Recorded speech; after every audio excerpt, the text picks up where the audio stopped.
Agad silang pumaroon upang makita ang sanggol sa sabsaban. Sila ang una nagpahayag ng mabuting balita.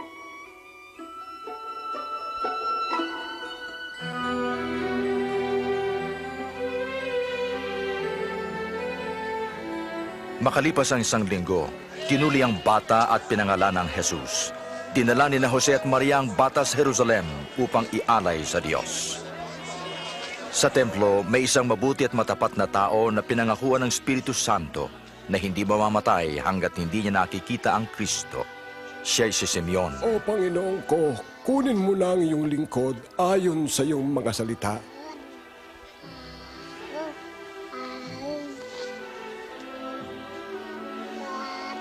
Nakita ko na ang iyong pagliligtas. Ang batang ito ay pinili ng Diyos. Pagpalain nawa kayo.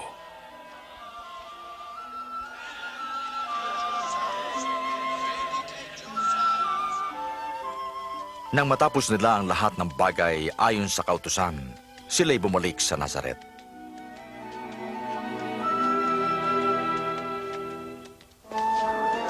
Nang 12 taon na si Jesus, isinama siya ni Jose at Maria sa Jerusalem para sa pista ng Paskwa.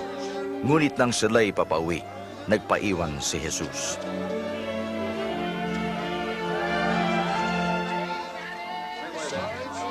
Bumalik sila sa lungsod at na ikatlong araw siya natagpuan nila sa templo, nakaupong kasama ng mga guro.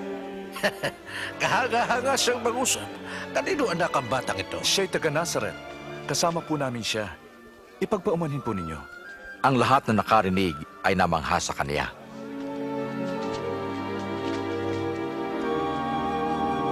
Anak, bakit mo ginawa ito sa amin? Balisang-balisa kami ng iyong ama sa paghahanap sa iyo. Bakit niyo ako hinahanap? Di niyo ba alam na dapat kong gawin ang gawain ng aking ama? At lumago siya sa karunungan at sa pangangatawan at pagbibigay lugod sa Diyos at mga tao. The sun comes up, it's a new day dawning. It's time to sing his song again. Whatever may pass and whatever lies before me, let me be singing till the evening comes. Bless the Lord. Noong 15 taon ng paghahari ni Tiberio, habang si Poncio Pilato'y gobernador ng Judea, si Herodes ang puno sa Galilea, sina Anas at Caifás sa mga punong pari. Dumating ang salita ng Diyos kay Juan sa ilang at ipinangaral niya ang pagsisisi para sa kapatawaran ng kasalanan.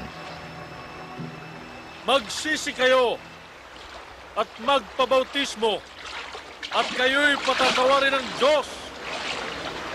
Nasusulat sa aklat ni Propeta Isaias, may isang sumisigaw sa ilang, tuwirin ninyo ang daraanan ng Panginoon. Tuwirin ninyo ang kanyang daan, tatambakan ang bawat lambak, itibagin ang bawat burol at bundok. Dapat tuwirin ang mga daang liku-liku